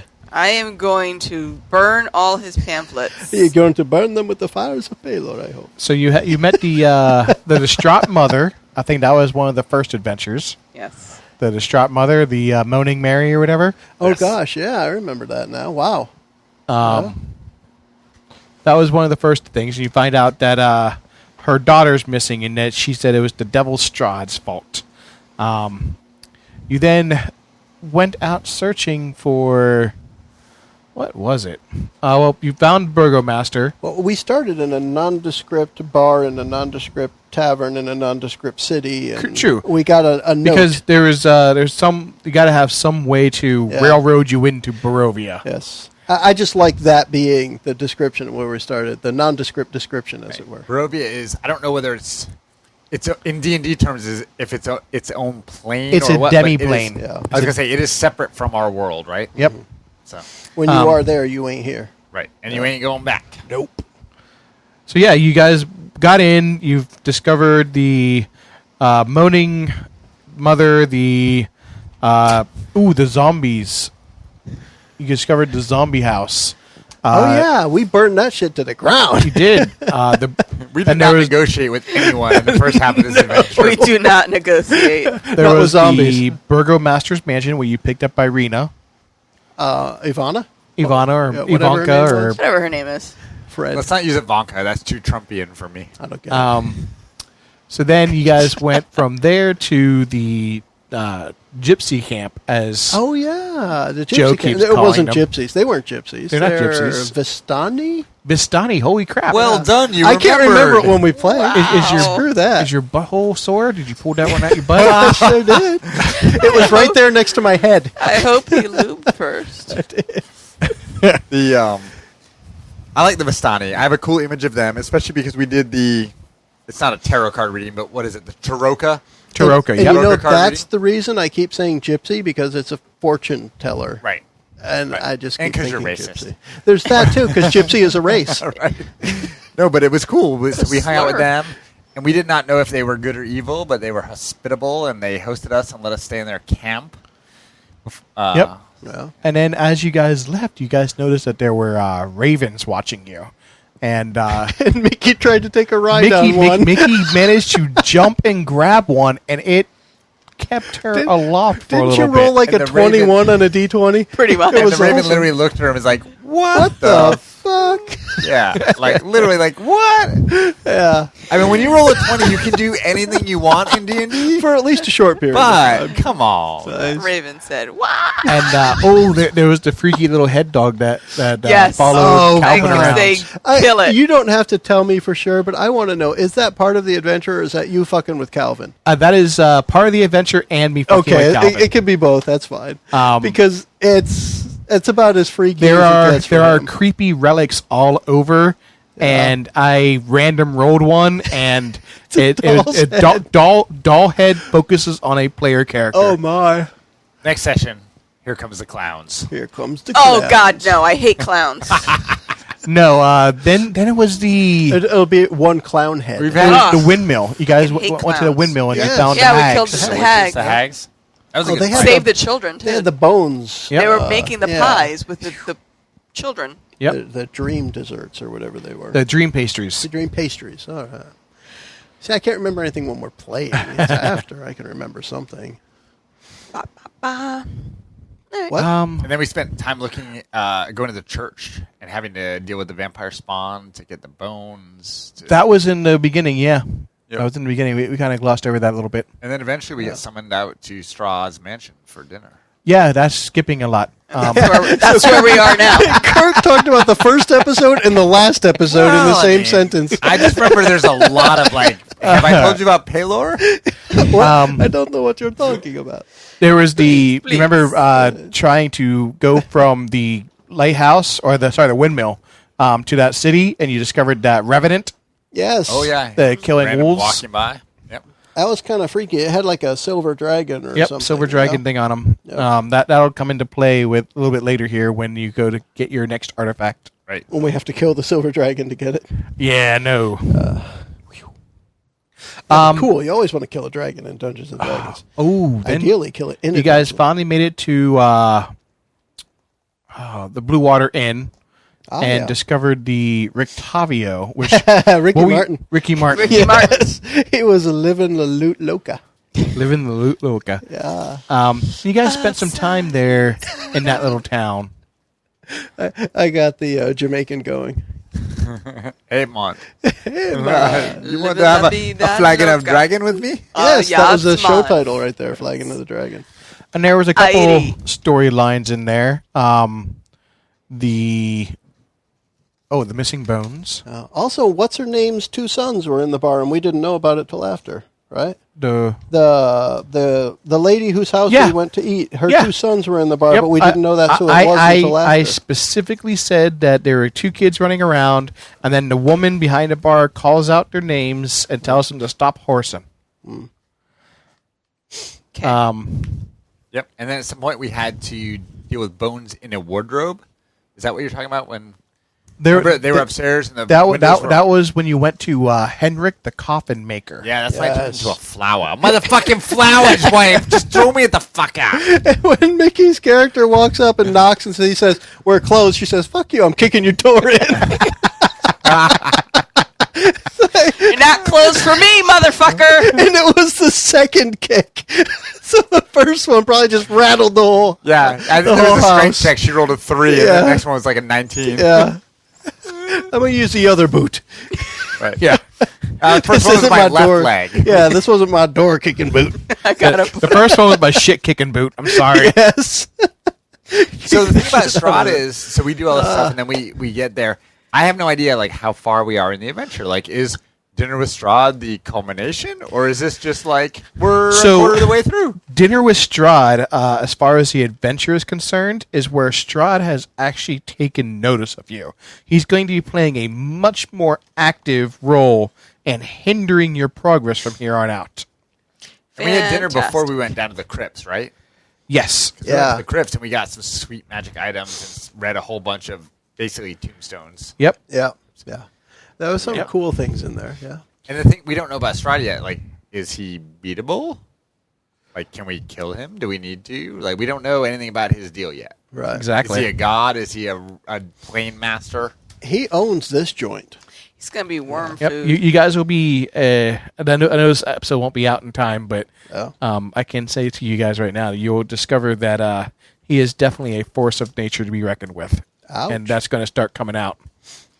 Cool. Because before he was just kind of seeing if you could pass some tests that he threw out there.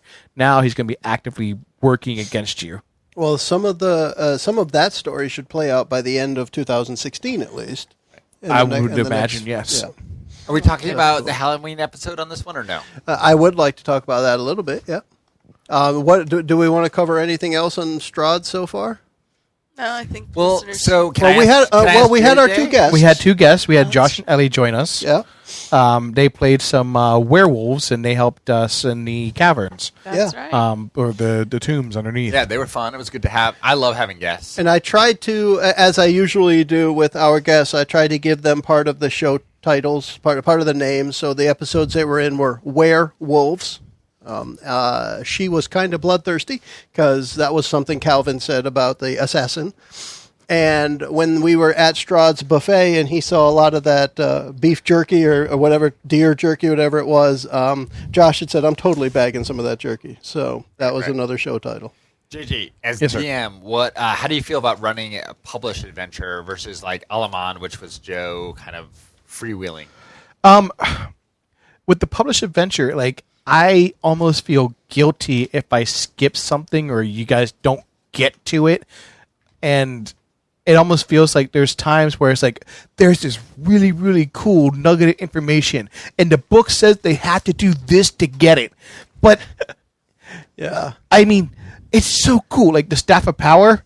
How would you have known to go in there and yell Kazik or whatever his name was to summon that staff? And Right. to me, another funny part to add to that is, say somebody did do that. Now every room you go in for the rest of the adventure, you're going to shout something. Exactly. Because Right. it's the Pavlov dog thing. As soon as you realize yeah. there's a pattern, you start following it. And Again, this may be a different sidebar, but I've been reading all the 5th edition published adventures, just reading them. you're a And- geek. You're a geek, Kurt. Maybe. But they are awesome. I mean, well done, mind you. Not But maybe. Maybe. Definitely. I love it. I'm getting there. But I feel like every time I read them, I'm like, there's awesome adventures, and I could do this. But like playing it as published, I feel like would be very, very difficult in most cases. Yeah, playing it as published would be very difficult. So I feel like if you come up with some kind of cool thing, we talked about it before in our DMs podcast, if you have a cool thing, make it happen. Right. Exactly. Exactly. Mickey, how do you feel about the difference between them from your side? Because you haven't run a game yet, although I keep trying. Yeah, you can keep In trying. 2017, Mickey is going to run at least 3 Maybe. hours of a game. Maybe. We'll think about Lift it. your You're going to, or microphone I'm up gonna and leave tell the me the shed. difference. I said maybe. We'll I'm going think to about withdraw. He says he's going to quit. Oh, he's I'm gonna going to quit? if you don't do 3-hour session. All right. That's what he said. Please note this because he requested it. I want a Oh, 3-hour snap. session with you with your husband's consent. Ooh, baby. Hey, I want to be there. Oh, my goodness. I want to run a game too. I have Mickey's a game going to be I wanna quite run. cool. Yeah. What? You're so disgusting. We're all really close friends here at the shed. Her hands will be full. That's what I meant. This is a 12 by 18 room that we spend hours in at a time. And this is not safe for children. No. No, it If you have never children is. listening to this, you deserve to lose them. So, Mickey, do you prefer a pre-scripted porn or one that's just kind of free-flowing? I like guess that's what free-flowing we're talking- porn Yeah. because then, like you said, the characters can really come out, and then the players. I get it. Characters The characters come come out in out porn. in I porn. get it. Yeah. Especially the little ones. Ew. No, we like big characters, and also like the players can really flex their muscles. That's where you don't feel constricted by a story. You don't feel like you have to check all the boxes and go into all the rooms. When it's pre-published, you kind of have that desire, but when it's something that people kind of just build together, you explore the world as a group at the table, and that's really the fun of it. I've always said the fun in these types of games is the interaction between the players. I know sometimes it probably comes off prickish, but I've taken two recently in a pre-published adventure or something that I know was scripted in some way. And I may have done this in one of our encounters recently in Strahd, but I like to say to the NPCs, are you important to the story? Are you a random encounter for us?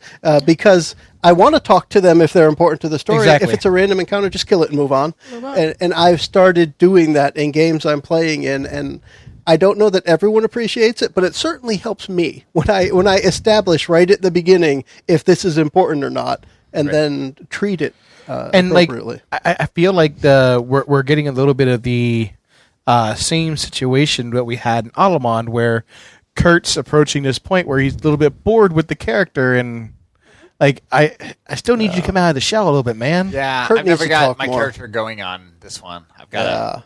The problem is I wrote this whole backstory in my mind, but it hasn't had to come out to play it. Yeah, And you know what I think needs to happen is the next wild magic is just a permanent flower, potted plant. Permanent flower. That can still have Come on. all of the same abilities I also- because he at least talks. So he's going to be Groot. Who's going to be his? Groot. I'll be his Racket Raccoon. Okay. I'm dirtier than Groot, though. I'm like, That's fine. so. I'm dirtier than it's all good. Rocket. Because Groot says one Well, word. yeah, and part of it is knowing. I mean, if we have like 2/3 of the adventure left, then I need to get my backstory out. If we have Yeah. 5 episodes left at this point, I figure we're about halfway through.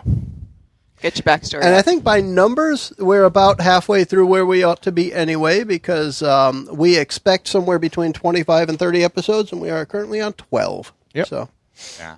we're pretty close to halfway as far as how that's going to work out anyway. Is it time for lightning round? Well, let's talk about Halloween first. Oh yeah, So I we love had this one. we Yeah. had the one that we just played, the 2016 Halloween special, which we played.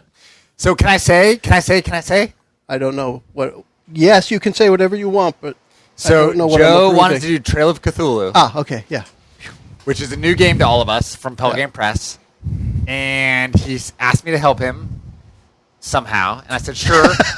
And we got together. It was via text. Long story short, Yeah. I totally got into it. I read basically the whole core rule book, and then I wrote all these backstories that ended up being totally irrelevant because none of them came into play. A lot of stuff was mentioned. I think you might be surprised when you listen back to it. Well, I may be surprised, but Mickie was like, "You should write a novel of this." Yes. And I went home and I told my wife the stories or whatever, and she's like, "You have too much time on your hands." And I was like, "No, I don't. I'm working 2 jobs. I'm coaching youth soccer. I'm a den leader. I don't have any time." She's like, "Well, if you had enough time to write that, you should probably write this as a story." But when you get that spark of inspiration, you probably wrote all that out in like 10 minutes. Well, I mean, it was a morning, but yeah. But So my once you point had is, the ideas, they just Right. flow onto paper. right. It's So a lot easier. I'm going to write a adventure / story because I had so much fun doing that I will Cool. either run or write in 2017. That'll be fantastic. I had a would blast, very much like to making do all that. all the links between the characters, and it was. I mean, even though it's only 1 paragraph for each, it was fun to do. You wrote a lot of stuff. You It's did. very And involved. the links don't mean that much to you guys because you don't know Boston, but like for me, they were like perfect links that made perfect sense. Yeah. And so the reason I'm saying this is not because I'm I'm awesome. awesome. No, it's because it's really That's fun the sometimes reason. to craft that Yes. story and make It a is. world around it. So what you had crafted were characters for this game. Now tell us a little bit about the characters you made, and maybe in comparison to the way they were played. Well, I mean, I think I just had a little bit more connection and backstory, which again, we were just doing a one shot, so I don't feel bad that didn't come into play. What I was trying to do was come up with a way that these 4 very different or disparate characters would come into connection with each other and be going on an adventure together. And ultimately, it didn't matter that much, but I thought I really like trying new games. I thought the Trail of Cthulhu rule set was really interesting and fun. And I'm looking forward to trying it in a different context. They have another game called Knights Black Agents that I have bought the core rulebook for, which I think you guys are going to be jazzed about the background. So I'd love to run at least a one-shot, if not a mini campaign of that next year. Is that also Gumshoe? I think it's Gumshoe. Because another thing, if we like that, I also have Ashen Stars, which is space of the same thing. I mean, the Knights Black Agent, the basic idea is that Dracula and some of those gothic monsters were real, and they were recruited by... This sounds crazy, but if you actually read the way they present it, they were recruited by British Secret Service to be agents during World War II. And so during World War II, when you're fighting Nazis, you actually have Dracula and Van Helsing and these various characters are working for British Secret Service. That's cool. Yeah, and it's really, really cool. But the basic idea for this game was like, let's just have a Halloween episode that's got a creepy atmosphere, creepy story, can be a one-shot, and, Cthulhu's kind of a perfect... We certainly hope there's horror involved, if you say, Cthulhu and Halloween. Lovecraft, right? Yeah, are we spoiling if we talk about it here? No, this will be released after. I mean... This will be the week after. Okay, so People without will getting have heard into that details, I last. feel like we played for 2 or 3 hours. We had some fun encounters. The thing about this rule set is you can't miss a clue, so the really big clue will always be found. It will drive you to the next scene, And we had a climax that was unexpected to me, and I thought, cool. And for 3 hours, I had a good time. Yeah. Cool. And it was definitely creepy. I know. Right. Mickie was pretty creeped out. I in the was first totally hour. creeped Right. Definitely. I don't know. Again, this may be a sidebar. I don't know that rule set is one I would want to play for 36 hours, but for 3 to 10 hours, it was really cool. I think it would have been cool as a several adventure campaign, not necessarily a long-running one. Right. But if we did that, maybe I'd say probably 10 hours worth of that would get us through 3 adventures, and that would probably be pretty cool to see the characters become dilapidated by the end of the whole thing. Yeah, that's the thing, Yeah. is you need to see that madness. Watch them mechanism descend work. into madness. Yeah. That would be pretty cool to see. But it'd be fun because you could really play it as almost 3 or 4 separate one-shots that are just linked. Yeah. And, like, we could do another one in March with the same characters and have it continue to Well, work. 2 of the same characters. 2 of the same, that's right. Yeah, because At the end of that one, at the We end of the lost. episode, Kurt actually says, "Yeah, but the next one will just be Kevin and I," Right. because they're the last 2 left. the last 2 standing. Yeah.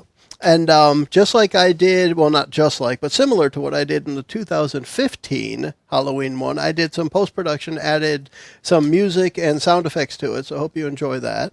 But I had a lot of fun playing that. As a pre-published adventure, I had, and it came up a couple of times while we were playing, I had my pages out of order, and I said, hold on, I got to go look this up. And that's something that has to happen in a pre-published one. You don't want to miss the piece, like JJ Exactly. was saying. But I still really enjoyed it. I like the way it worked out. The resources Kurt and I found to make the game easier to play was very good. It was nice to actually have Kurt say, we might have been wrong about that rule. Here's how it actually works. Could you believe you were like wigged out? Yeah. I was like, No, okay, we'll do that then. It was I knew really the first awesome. aid rule. Yes. If everybody could be as invested in all those rules every time we play, the game would go so much smoother. It would be so different. But it wouldn't be us. Yeah, it's true. It wouldn't.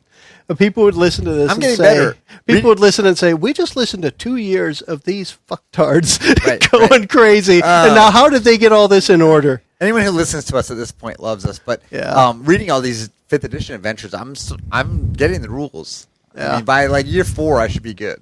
For me, the hard part still, and I know this is that whole side thing again, the hard part with D&D is once you have more stuff, you have to remember more stuff. The more stuff you have, the more you have to. Unless you have the one-trick pony, you have to remember multiple things, and then when it's your turn, hopefully somebody didn't mess up your strategy by the time it got around to you, et cetera. I feel like, though, if you forget to do your special move on your turn, then that was just heat of the battle. Like, Yeah, in the heat of the battle, you forgot that you had this awesome thing, and, well, shit. Happens. Move on. So here, guys, Can I we wanna do a 2-second summary of the year for each of us? Yeah, go for it, Kurt. So, end of year 1. Oh, hold on. You do my summary. All right. Joe just continued to be awesome. Okay, done. I'll do yours. So for me, at the end of year 1, I would say I still was very insecure about my place at the table in the sense that I know that generally, like, I'm going to most of the time be pretty fun, but I don't know what the hell I'm doing. And I feel like the last year, I'm definitely not JJ in terms of knowledge of the rules by any stretch, but like the last year I spent a lot of time like listening to game podcasts, reading RPG books, reading rules, checking out character sheets, and I was like, I'm at the point now where I feel like I'm like an intermediate gamer. You could actually start playing one of these, couldn't you? I'm like introducing people to games, board That's games cool. and RPG games, which is a big step forward when you get to the point where you're like, I want you to come over and play a game with me. Yes. And I think we need to do that because this is a hobby where even though it is 5th edition is doing super well, like it's exceeding expectations, but the fact that and in the pop culture it's probably as strong as it's ever been. Yeah, I mean, Stranger Things finally Right. it's starting to get some. It's starting to be a recognized More mainstream. pastime rather than the butt of a joke. Correct. More mainstream. And there are a lot of video podcasts, but it's still a middle-aged to old male hobby generally. So I think you just anything called me that old. we can do or that our listeners can do to introduce someone new to gaming, Yes. which might mean you need to run a game. Uh-huh. Like Mickey. that's something that we all need to do. Yeah, Agree. Not just on the air, but like at home. Like have Yeah. have some kids over and play a game, or have your neighbors over or whatever. And I think that's awesome. And I feel like I'm getting to that point where, yeah, like no problem. I could run the D&D starter set without thinking twice about it. And I still go back to that as a great way to start. Yeah. Your characters are made, and right on that sheet, it tells you what to do through the entire book. It's nice. So I would say this year, 2 thumbs up. Go ahead, Mickey. I haven't really grown as a character. Okay, go ahead, JJ. No, I think it was a good year. We got to explore some different characters, learned more. I'm not quite where you are yet, Kurt, but I'm getting there. I think I just need to spend actual time reading more of the books. It's a good idea. But I have a good time. I have a good time every time we come here. So Cool. that's That's all Till good I 9 to o'clock, hear. and then you kind of And then I go to Yeah, sleep. I didn't even look at the time. Oh, wow. It's Yeah, it's later past my than it's bedtime. supposed to be.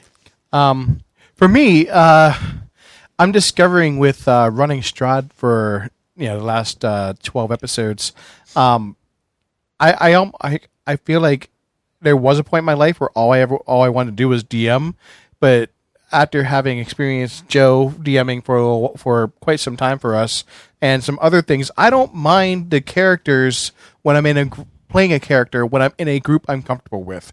That has definitely been a realization that's come basically just now when you asked us to reflect upon us.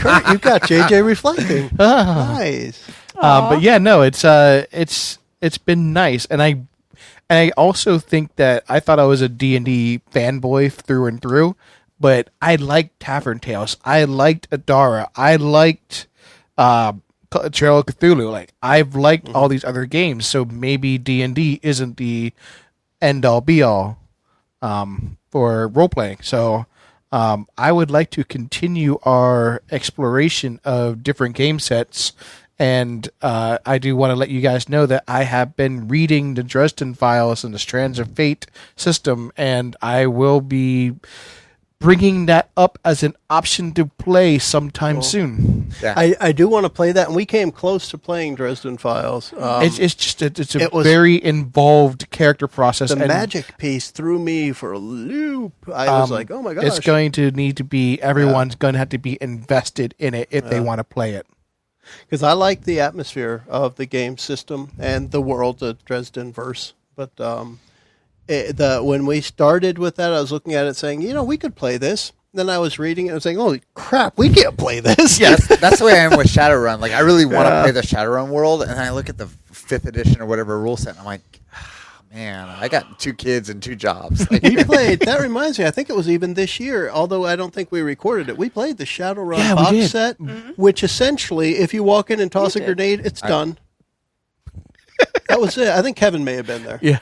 But we played this at the Stevens household. Oh, yeah. At Gren Stevens Manor. At Stevens Manor. And essentially, the game is, there's a scenario. You go into, a truck stop, convenience store, something like that, and bad things are happening. But if you happen to walk in and drop a grenade, that's the end of the...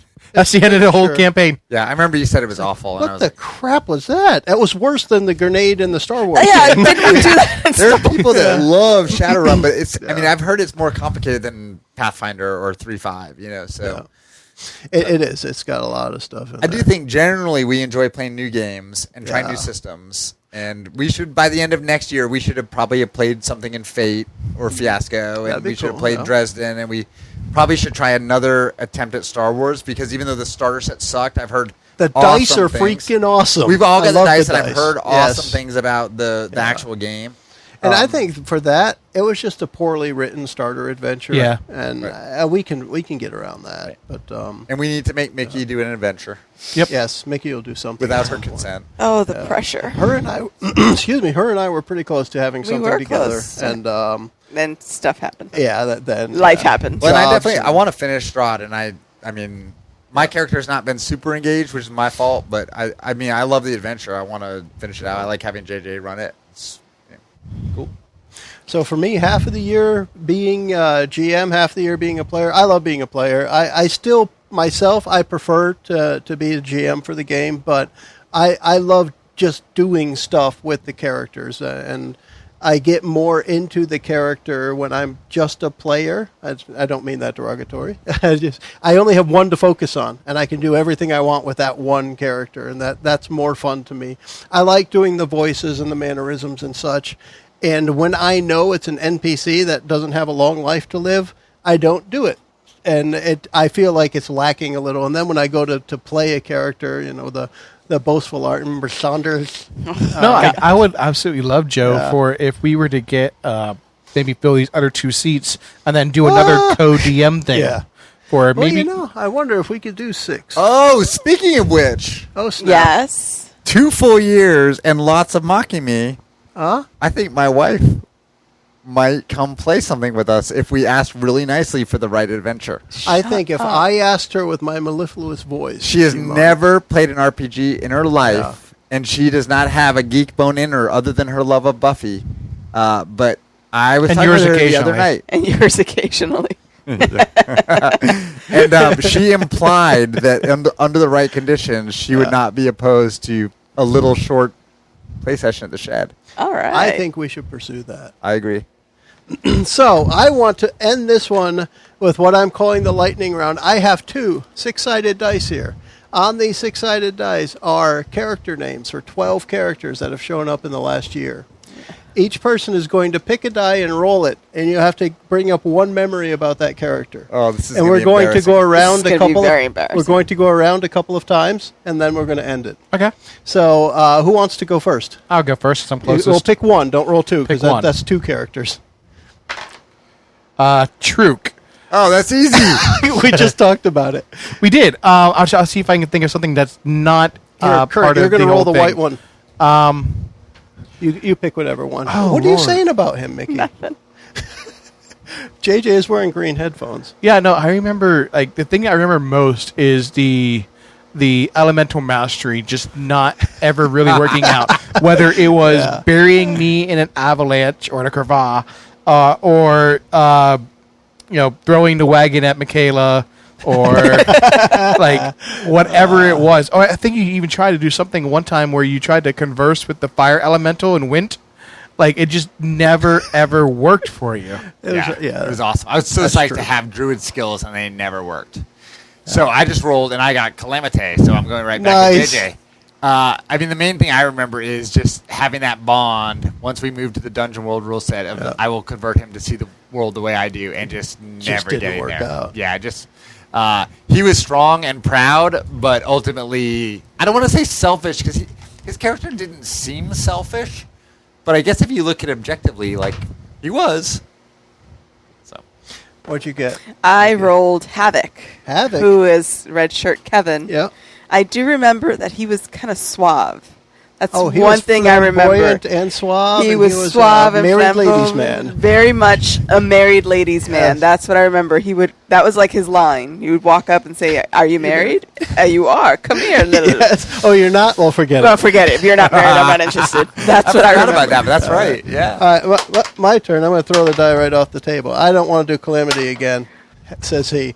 I got Samaj, though, from our game from scratch. That was JJ's character, and I remembered a lot about him already. If I remember right, there was a point in the story where he sneezed and something happened, and I'm trying to remember what it was. It was like, I don't know, snorting coke or something, but he was he was doing something. I just remember a sneeze happening. But what I particularly liked in that one was he at the dog track, where he was the one that really closed the deal to get Lupo to actually listen to you guys, because he made the supernatural happen, and that was the funky part that did it. JJ, you pick that one next. Kurt, you'll get the green one next. All right, here we go. Rolling. I got Sean. Who's Which one was Sean? Sean was Kurt's hacker on the game from scratch. Oh, Kurt's character. The Miami Vice adventure. Yep. Same adventure, just a different character. Oh, silence is deafening. It's great, isn't it? It's very memorable. I don't remember. I remember the adventure more than I remember the individual characters. Anyone else can pick up. I was Do you inside remember? the organization. If I remember You were- correctly, yeah, I was you were a inside the double agent. organization. Yes, JJ I was remembered trying to get something. out. You were an informant. Yes. Right. You were the informant, and She was the cop. I was the cop. Yep. We were working together. No, He no, was- no, no, he 'cause was- you're trying to cheat for the next one for her already. No, I was the um, cop. He was the informant. No, shut up. Right. And Fuck you. I was going to access the top floor of the database, but we Exactly. couldn't get in, so we went to the dog track instead. Wait, hey, shit, we can't get into the penthouse. Let's just go to the dog track. Kurt's Which in my voice sounds mind- remarkably like mine. Pass. Right. Yes. Which in my mind was a highlight place the whole time, because in Miami Vice it was always highlight. Yeah. But for us it was a dog track. It was a dog All right, track. so what you got there? I got Elena. Elena. There's a lot of things I could remember about Elena. But I will mostly remember her flying in on a griffin. Nice. Because Yes. she had been unavailable perhaps for an episode or two, and so she had been out of the story, and we Deus had ex dealt with the machina. pirates. Exactly, Yes. and we were across, and we had just gotten back over towards the Wadozation Monastery, and she literally came in flying on a griffin, which does not happen all that often. What color did you roll last time? I rolled green. She wrote Okay. the green. I'll take the green next. Teal'c. Teal'c. That was one of That's- your. That's his characters. current Strahd character. That's your current And Strahd see, character. You're not a memorable character right now. Yeah, Kurt. I don't really remember much about Teal'c. I do know that I do remember that he's constantly like either reading or writing in a book, And that really hasn't come out yet as to why he's He always refers to that book a bit. referring His black to that book. It's a black book, right? Yeah, Honestly, black- That and he's always rubbing his staff. That's the other thing I remember. Which Kurt doesn't care for us saying because he doesn't want that comedy part of his character. But he'll stand in the back of the group tapping his staff. He says, that's the first thing he says. My character casually just taps his staff. I'm like, there goes another one. All right. Yeah. And we just can't avoid It's part that of my as an problem with opening. Strahd is I want Strahd to be super creepy and gothic, and it's just everyone's always joking. Well, But if you're Thielen, you're right. rubbing He wakes up yourself- every morning and he looks in the black book over by himself. Mm-hmm. Do you know what is in the black book? No, you haven't told me what's in the black book. You never asked. Havoc again. I keep Next rolling time I'll I'm not Havoc. going to share it. Jer. So next time I'll So- ask, hey, Thielen, what's up I with got the book? Jer, the cleric, and that was the one who really, he plowed the way forward to the temple so that Eleni could get to get the sword. Exactly. And he was part of his backstory. I just remember that. He did the, I don't know what to call it. He was the fullback, essentially, and he allowed her to get in there. All do you right, got, so I JJ? just rolled. I rolled Garcia. I assume that's Jenny. That's Miss Garcia Yeah. from the game from scratch as well. Chip on her shoulder. Yeah, no, From the she. block. I remember she played the ranger. She was a ranger Yeah, 'cause she was a shooter. and she had a attack dog. Attack dog was Phil Collins. Yeah, Phil Collins had the guy by the nuts. I remember that. I can feel it coming in the air tonight. And Lots of Miami Vice references. Thank you, JJ. I forgot about the dog. If you were in I was just gonna say, if you're in Norwegia, if you're in Sweden, Denmark, Norway, you may not get all the Miami Vice references, but Phil Collins Or featured you might. prominently in the 1980s. Yeah. Yeah. That's why we gave him the name. Good memory. I have. I just rolled Noctra, which Hey. is That's my Mickey's current character in character. Curse of Strahd. There are many things I could say about Noctra, but the most memorable would be the fact that she just randomly inserts one-line jokes in moments of tension. Yes, I love the humor. So we're getting creeped out, and then we hear something about elephants in a tree. Yes, and I think Hippopotamus. if I'm remembering what's on the dice right and how many times we've gone around, the last one is essentially Calvin, and I'd like Mickie to talk about Calvin. Oh, fucking Calvin. I just rolled Calvin, too. Awesome, cool. And his flipping Paylor pamphlets. Have you heard about it? Have you heard about Paylor? One thing that does stick out, though, Yeah. is when Calvin did the sermon at the church. Oh, yeah. And he was so proud that Yes. he doubled the From the 9 to audience 18. from 9 to 18. The light of Paylor has gosh, shined on me and I rolled given me. I rolled oh, a God. 20 for that. I don't even know what the role was. It was for charisma proselytize. or It was proselytizing. Yeah, Probably I was like- charisma. I rolled and I got a friggin' 20. Like, yeah! That's what I remember because he was so excited. Was, And the rest of the definitely. party was like, what the Yeah, hell? whatever. Just sitting outside burning pamphlets. Yes, pretty Yeah. much. And for that, we're going to wrap up our Adventures from the Shed second anniversary episode. Another golf clap. Let's do another. There we go. I want a big thanks to our regular cast. Thank you, JJ, Mickie, Kurt, and Joe. That's me. And to Britt for solid And performance. to Britt, through the yes, year. for the first half of the year, all the way through the Alamont campaign. Big thanks there. Thanks to all of our guests that have joined us throughout. I'll see if I can remember them. Anyone else jump in? Josh and Ellie and Kevin and Chris and Ronnie and, of course, Britt, we just mentioned. Bridget, Your wife? Your wife. Whoever. Yes, Bridget. She'll listen to this, too. And I'm going to catch hell, damn it. I think that covers everyone, though. I believe so. So Yeah. big thanks to everyone who joined us during The our occasional second pizza guy. year. And the occasional occasional Papa pizza John's guy. pizza guy. Yeah. Thank you much. Yes. Thanks, everyone. And I guess we'll just say... Bye, everyone. Yeah, hey, if you were listening, we appreciate you. You know what? Yeah, that too. Hey, thanks, I man. think we need to give a very hearty and robust penis to end this one. Like an Ready? erect penis? Like an erect penis. So, like, penis with 4 hours of Viagra? Priapism. priapism. All right, ready? By the All right. end of this... Call you your should doctor. consult Your physician. 1, 2, 3. Penis. And vaginas. The preceding podcast was brought to you by One Joe Young. You can find us online at adventuresfromtheshed.com.